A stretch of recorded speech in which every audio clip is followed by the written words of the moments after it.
지난주 설교 제목이 나온 것 보니까 이게 불안하네요. 이 설교 PPT가 제대로 준비가 됐을지 좀 불안한데, 오늘 설교 제목이 그렇습니다. 따라해 주시죠. 분노하지 말고 사랑합시다. 혹시 내용이 잘못되는지 좀 확인을 좀 해주시고요. 요 제목과 내용이 맞는지. 맞아요? 네, 맞아요. 너무 이거 확 나오니까 또 깜짝 놀랐을 것 같은데, 갑자기 저게 뭐야 했을 것 같은데, 좀 설명이 필요한 자막이었습니다. 자, 경주에서 열리는 에이펙 그 정상회의 홍보 영상을 보셨는지 모르겠습니다. 재밌더라고요. 유명한 분들이 많이 나오던데, 특히 이 가수 G 드래곤이 이 주인공 역할을 하고 있는 것을 봤습니다. 그 가수의 노래 중에 그 XX라는 노래가 있었어요. 나름 유명한 노래였습니다. 설교에 이 노래를 소개할 일이 없을 듯한데, 저는 한번 해보겠습니다. 그 노래 가사가 아까 보셨던, 혹시 놀라셨을지도 모르는데 그 가사예요. 제가 읽지는 않겠습니다. 읽지는 않겠어요. 아니 추석 명절 잘 세고 예배 잘 드리려고 왔는데 갑자기 왜 저런 걸 보여주나 당황하실 수 있겠는데, 이 노래의 가사예요. 노래의 가사. 이 내용을 보면 그렇습니다. 좋아하는 여인이 있는데 그 여인이 다른 남자를 만나는 거예요. 그 인간은, 제가 인간이라고 했지만 거기는 이 가사에는 욕을 하고 있지요. 그 인간 아닌데 지금 막 화가 나는 거죠.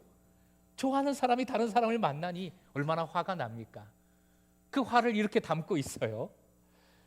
그런데 이 가사가, 이 노래가 이 세상 분노의 본질을 잘 보여주고 있다는 생각을 합니다. 그래서 소개해 드렸어요. 먼저 비교합니다.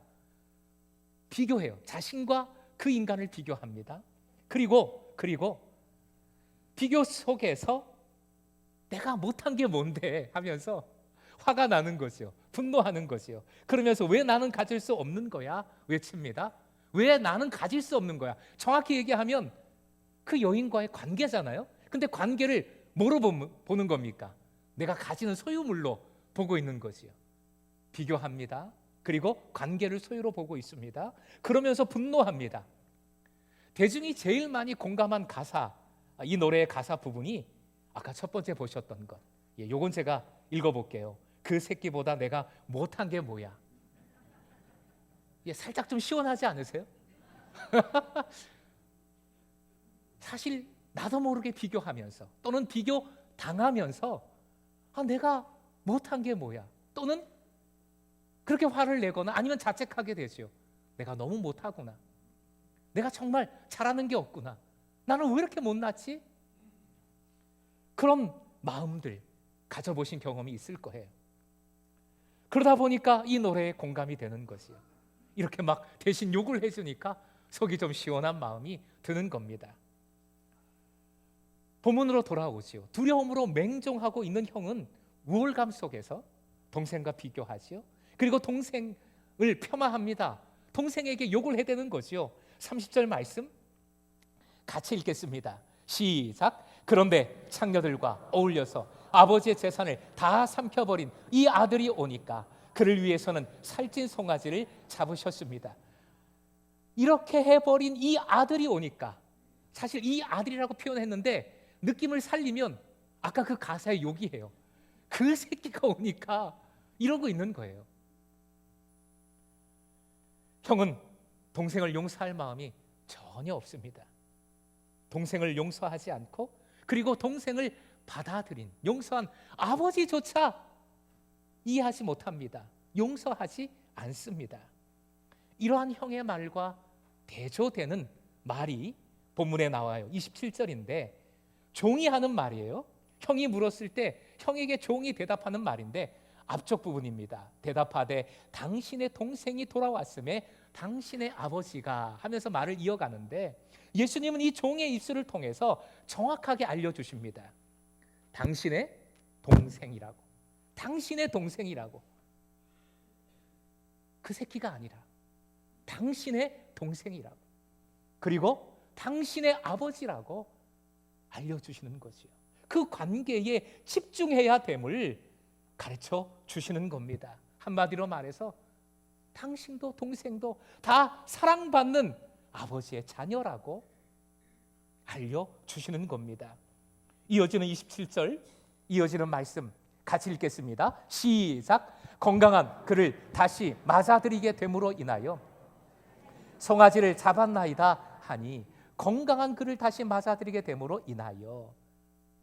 사실 아버지가 동생을 맞아들일 때 어떤 조건을 달았습니까? 네가 재산 다 탕진하고 돌아왔으니까 다시 아들로 살아가려면, 이 집에 들어오려면 그 돈 다 이렇게 몇 날 며칠까지 다 갚아야 돼, 이런 일 해야 돼, 이런 조건을 걸었습니까? 하나도 없어요. 그냥 이 말씀 보십시오. 다시 한번 말씀을 띄워주시겠습니까? 종의 입술을 통해서 그 이유를 말하고 있는데 다른 이유 없어요. 돈, 명예, 뭐 실추된 체면, 그런 거 다 필요 없어요. 건강한 그를, 그냥 그가 건강한 것 때문에, 그냥 건강한 모습으로 다시 맞아들이게 되므로 다시 돌아왔으니까 다른 이유가 없어요. 건강한 것, 그것이 기쁠 뿐입니다.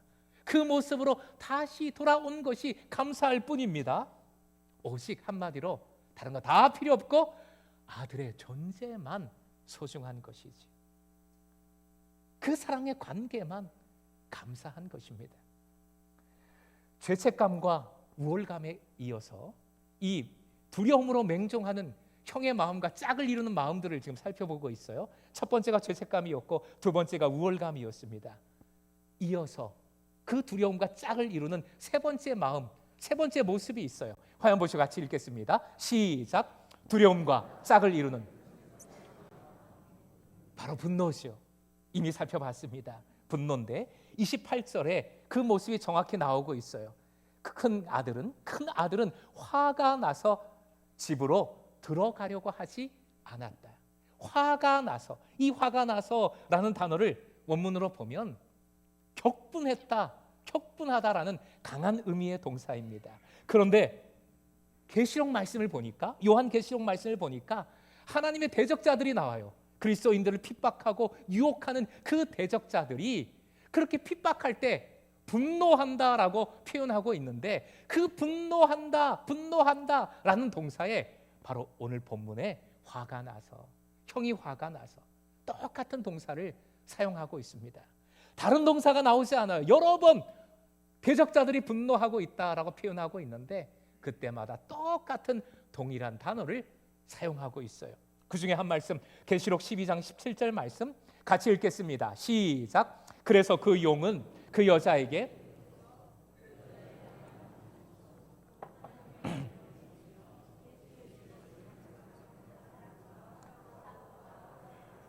다 용이 뭐냐, 뭐 여자가 뭐냐, 뭐 자세한 설명은 차치하고 바로 용이 하나님의 대적자들이에요.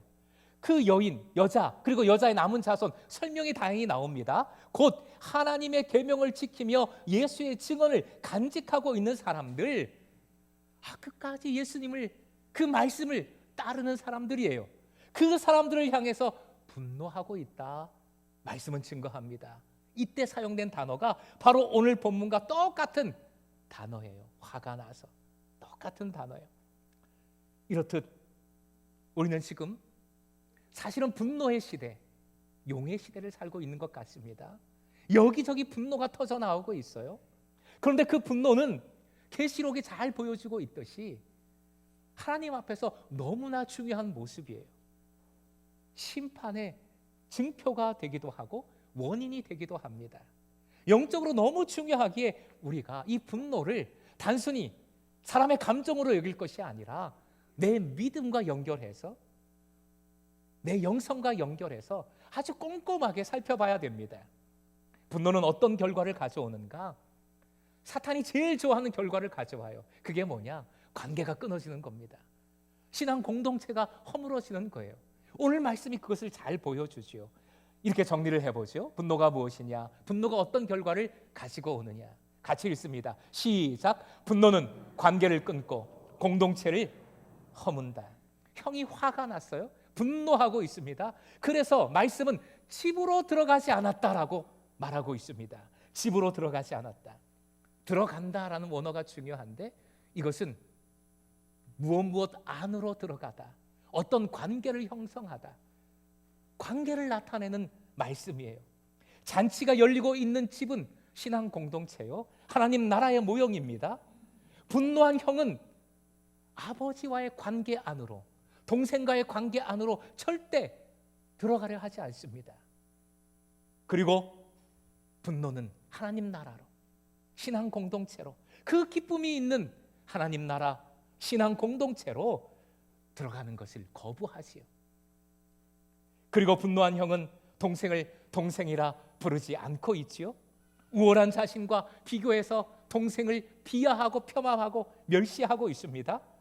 구약에서도 형과 동생 사이에서 이렇게 비교함 속에서 일어난 비극적인 사건이 있지요. 비교 속에서 분노한 형 가인이 동생 아벨을 어떻게 했습니까? 분노 속에서 관계를 끊었어요. 그 관계 끊음이 무엇으로? 살인으로, 죽이는 것으로 나타났어요. 그러니 얼마나 무섭습니까? 이 분노가, 관계 끊음이. 분노한 형은 아버지와의 관계도 그리고 동생과의 관계도 다 끊어버리지요. 결국 분노는 관계를 죽이고 신앙 공동체를 무너뜨리는 악한 영향력이지요. 사탄이 제일 좋아할 수밖에 없는, 사탄이 제일 많이 사용하는 도구가 그래서 되는 것입니다. 말씀에 의하면 분노는 사실 근원적으로 하나님의 것이에요. 조금 반전이죠. 분노는 하나님의 것입니다. 사람의 것이 아니라 하나님의 것이에요. 그 중에 한 말씀, 시편 7편 11절 말씀 같이 읽겠습니다. 시작. 하나님은 의로우신 재판장이시며 분노하시는 하나님이시로다. 자, 말씀을 보십시오. 분노의 의미를 정확하게 우리에게 알려줍니다. 그래서 이 말씀을 꼽았는데 매일 분노하시는 하나님이시다 선포하고 있어요. 사랑의 하나님이신데 어떻게 분노하시는가? 그것도 매일 분노하신다 하십니다. 근데 그 앞에 재판장이시며 라는 표현이 나오지요. 이 분노는 우리의 분노와 차원이 완전히 다른 거지요. 하나님의 분노는 심판입니다. 공정치 못한 것에 대해서, 하나님 앞에 의롭지 못한 것에 대해서, 죄와 악에 대해서 심판하시는 심판이 하나님의 분노입니다. 그러니 뒤집어서 생각해 보면 이 분노는 믿는 자에게 있어서, 택한 백성에게 있어서 사실은 사랑의 다른 면이에요. 분노라고 쓰인 것을 우리는 사랑으로 읽으면 됩니다. 왜냐하면 아까 요한계시록 살펴봤잖아요. 결국 그 모든 대적 속에서 하나님께서는 어떠하든지 그 사랑으로 구원해 내시고 어떠하든지 그 구원한 자를 지켜주시고 인도해 주시는 것이지요. 그것이 바로 하나님의 사랑이고 그것이 대적자들에 대한 하나님의 분노로 나타나는 것입니다. 그렇다면 대적자라는 표현을 했는데 누가 하나님의 분노를 받는 대적자의 모습인가? 어떤 모습이 그런 모습인가? 그것이 중요하겠죠. 그 구체적인 대상을 말씀은 이렇게 알려줍니다. 로마서로 가보죠. 여러 말씀이 있는데 로마서 2장 8절 말씀 같이 읽겠습니다. 시작. 오직 당을 지어 진리를 따르지 아니하고 불의를 따르는 자에게는 진노와 분노로 하시리라. 이게 형의 모습과 직결되기에 이 말씀을 꼽았어요. 자, 세 가지입니다. 오직 당을 짓는 것, 첫 번째. 두 번째는 진리를 따르지 아니하는 것. 세 번째는 불의를 따르는 것. 여기에 대해서 하나님께서는 분노하십니다. 자, 형의 모습을 보십시다. 형은 비교 속에서 나는 다르다, 나는 우월하다, 다른 일을 계속 비난하지요. 자연스럽게 당이 지어질 수밖에 없습니다. 분열될 수밖에 없습니다. 그것이 곧 하나님께서 가장 분노하시는 모습이라는 것이요. 다시요. 이렇게 형이 분노하는 그것을 하나님께서 분노하시는 겁니다. 여기서 중요한 것이 있습니다. 형이 따로 있는 게 아니잖아요. 그죠? 우리도 언제든지 형이 왜 거기서 나와? 형의 모습을 가질 수 있어요. 내가 형의 모습으로, 형의 마음으로 살아갈 수 있기에 우리는 이 말씀에 귀를 기울여야 합니다. 중요한 사실은 그리스도인들이 난 택한 백성이니까, 난 구원받았으니까 하나님의 분노와는 상관없지, 아무 상관없이 할 수 없다는 거예요. 할 수 없다는 사실, 이게 중요합니다. 그래서 바울 사도는 이렇게 일갈했습니다. 시작과 끝이 다르면 안 된다라고 일갈했어요. 갈라디아서 3장 3절 말씀 같이 읽습니다. 시작. 여러분은 그렇게도 어리석습니까? 성령으로 시작하였다가 이제 와서는 육체로 끝마치려고 합니까? 공동체에 편지하면서 바울 사도는 외쳤습니다. 성령으로 시작했다가 육체로 마치려고 합니까? 육체로 마치려고 합니까? 바로 이 모습이, 육체로 마치는 이 모습이 형의 모습인 것이지요. 스타일, 각자의 스타일이 있어요. 오빤? 예, 그렇죠. 오빤 강남 스타일. 자기마다 자기 스타일이 있잖아요. 뭐 요즘 개성 얼마나 존중하고 또 얼마나 대단합니까? 맞아요. 자기 성격, 자기 성질, 자기 스타일이 있어요. 그런데 우리가 믿을 때에 내 성격대로 믿는다, 내 스타일대로 믿는다, 그건 믿음이 아니라 말씀드렸어요. 왜요? 믿음은 내 스타일이 아니라, 따라해 주십시오. 예수 스타일. 한 번 더요. 예수 스타일. 믿음은 내 성질대로, 내 성격대로 믿는 것이 아니라 그거 다 내려놓고 예수님처럼, 예수님 닮아가는 모습으로 예수 스타일로 믿는 것이기 때문입니다. 아직도 내 성질대로, 내 스타일대로 믿는다면 그건 믿음이 없는 거예요. 내 안에 계신 예수님으로 말미암아 우리는 때로는 분노하고, 때로는 모자라고, 때로는 하나님 앞에 너무 죄송하지만, 그런 모습 많지만 그럼에도 예수 스타일로 나아가는 것이지요. 이스라엘 모습을 보면 그 스타일에 관한 지금 드린 말씀을 잘 이해할 수 있습니다. 이스라엘 백성들이 자기 스타일대로 믿었어요. 자기 멋대로 믿었다는 거예요. 예배 잘 드렸어요. 오히려 제사를 멋지게 하나님 앞에 이스라엘 백성들이 잘 드렸습니다. 그런데 그들에게 주님께서 이렇게 말씀하십니다. 에스겔 8장 17절 앞쪽 말씀인데요, 선지자 이스를 통하여 하나님께서는 이스라엘 백성들에게 이렇게 말씀하셨어요. 같이 읽습니다. 시작. 유다 족속이 여기서 하고 있는 저렇게 역겨운 일을 작은 일이라고 하겠느냐. 유다 족속 이스라엘 백성들이에요. 자기 스타일대로 행하는 그 믿음에 대해서, 그 삶에 대해서 역겨운 일이다, 어찌 그리 작은 일이겠느냐, 너무나도 내 앞에 큰 일이야. 역겹다는 것은 토하고 싶다는 거예요.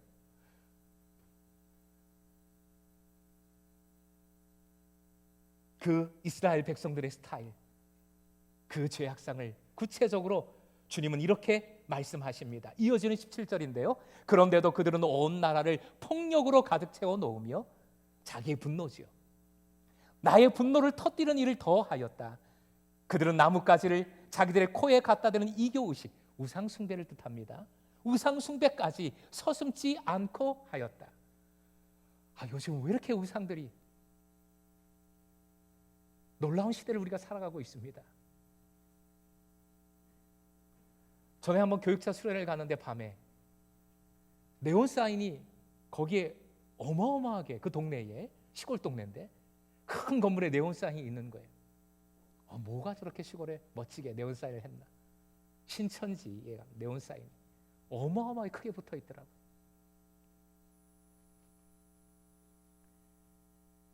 이스라엘 백성들은 하나님께 예배했습니다. 겉으로 보기에는 번지르르하게 신앙생활을 하고 있었어요. 그러나 마음의 분노를 가지고 폭력을 행했습니다. 그리고 하나님과 더불어, 예배함과 더불어 우상숭배를 하고 있었어요. 거기에 대해서 하나님께서는 이렇게 말씀하십니다. 에스겔서 8장 18절 말씀 같이 읽습니다. 시작. 그러므로 나도 이제는 내 분노를 쏟아서 그들을 불쌍히 여기지도 않고 조금 더 가엾게 여기지도 않겠다. 그들이 큰 소리로 나에게 부르짖어도 내가 그들의 말을 듣지 않겠다. 그들의 분노에 대해서 내가 분노를 쏟아놓으리라 말씀하고 계십니다. 매일 분노하시는 하나님의 모습이에요. 결국 우리가 해야 할 것이 있지요. 그것은 옥합을 깨뜨린 여인의 말씀에서도 우리가 계속 확인했듯이 따라해 주십시오. 예수님 발 아래, 예수님 발 아래로 나아가는 것입니다. 머리가 아니라 발 아래로 무릎 꿇고 통회하고 자복하는 거예요. 저도 형과 같습니다. 저도 형의 마음으로 분노하고 비교하고, 주님 용서하여 주옵소서. 무릎 꿇고 통회하고 자복하는 거예요. 그리고 아버지 사랑을 붙들어야 하는 거지. 아버지 사랑을 붙들어야 합니다. 그 사랑 안으로 한 발짝 더, 아니 그 사랑 안에 충만히 거해야 하는 것이지요.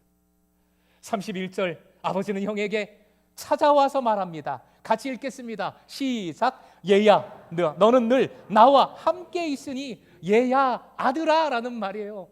여전히 그 형에게, 분노하고 있는 형에게 아들아 기회를 주시잖아요.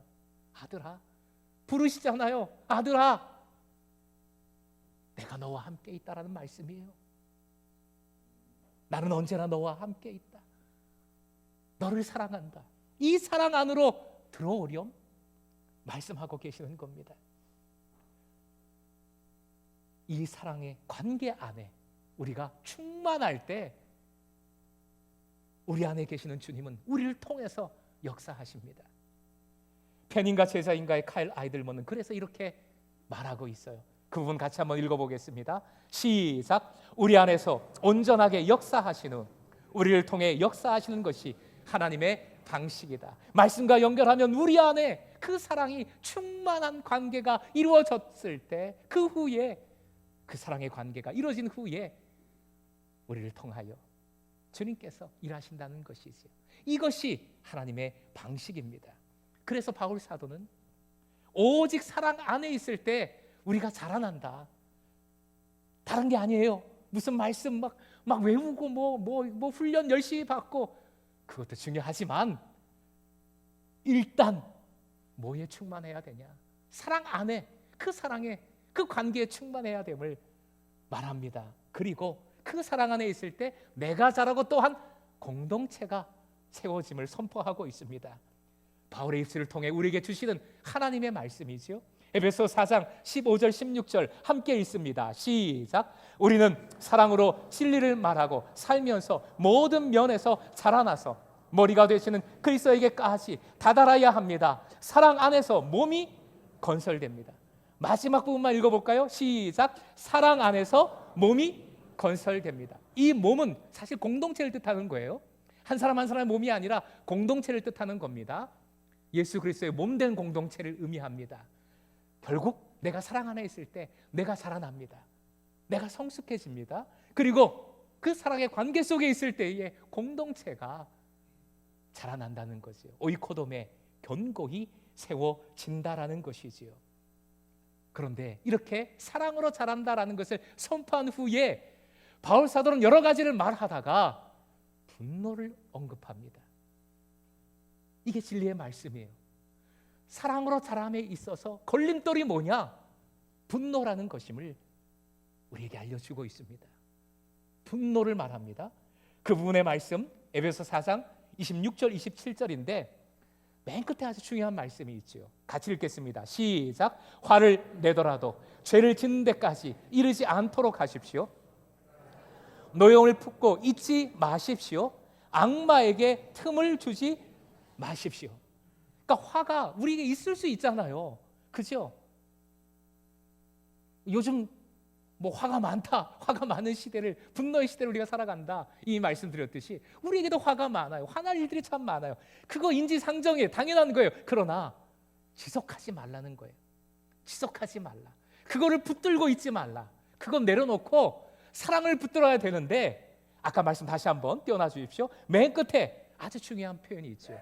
맨 끝에 말씀 다시 읽습니다. 시작. 악마에게 틈을 주지 마십시오. 내가 분노할 때 속이 시원해지는 것이 아니라, 일을 뭔가 잘 만들어가는 것이 아니라 악마에게 틈을 주는 거예요. 틈을. 이 틈이라는 것은 시 공간을 뜻합니다.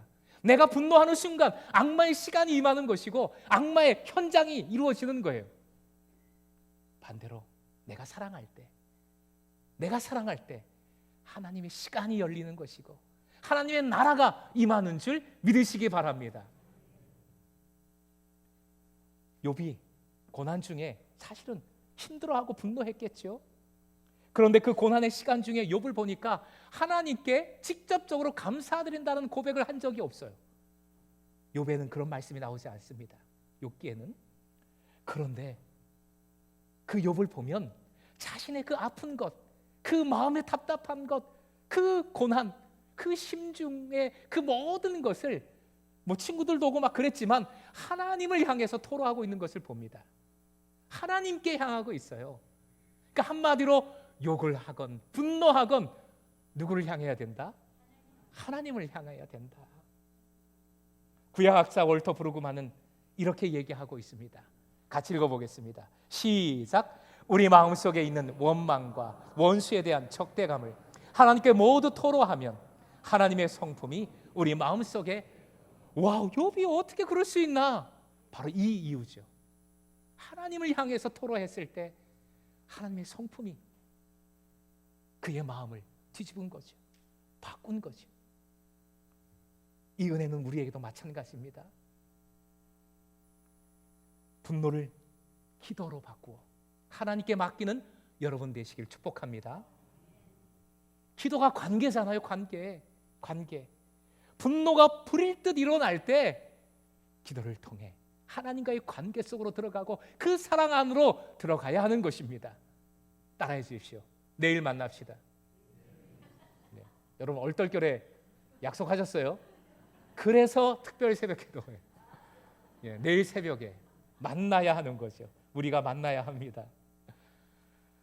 여러분 누구랑 뭐 이렇게 연애를 하시던 결혼을 하시던 뭐 너무 오래전이라 기억이 잘 안 날 수도 있겠지만 상대방을 다 알고 사랑에 빠지셨어요? 상대방을 다 알고 결혼하셨어요? 심지어 옛날에는 얼굴도 안 보고 뭐 결혼했다면서요. 모르고 사랑에 빠지고 모르고 결혼하잖아요. 우리가 그렇게 살았잖아요. 살고 있잖아요. 그런데 네. 오히려 모르는 게 나아요? 그런데 우리의 신앙도 그래요. 모르고 시작할 수 있어요. 그러나 알아야 돼요. 신앙의 과정은 그래서 과정이라고 표현하는데 알아가는 과정입니다. 하나님을 알아가고 사랑을 알아가는 과정이에요. 그 사랑을 알 때 우리는 분노를 내려놓고 사랑을 먼저 붙들 수가 있는 거죠. 다시 한번 질문하겠습니다. 오빤? 네. 아멘. 아유 감사해라. 지금 강남 스타일 했으니까 지금 설교 처음부터 다시 해야 돼요. 네, 처음부터 다시. 지금 시간 지나갔는데 이미 지났는데 다시 해야 돼요. 오빤 예수 스타일. 여러분은 예수 스타일.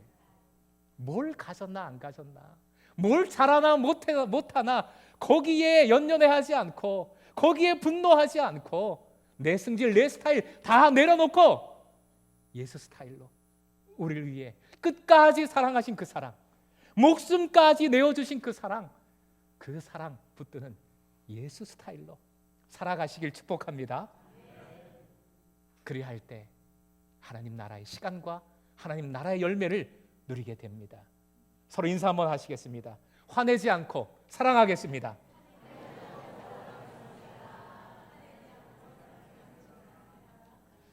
네, 그렇게 사랑함으로 하나님 나라의 시간을 살아내고 하나님 나라의 열매를 누리는 여러분과 우리 공동체가 될 수 있기를, 견고히 세워지는 우리 공동체가 될 수 있기를 주님의 이름으로 축원드립니다.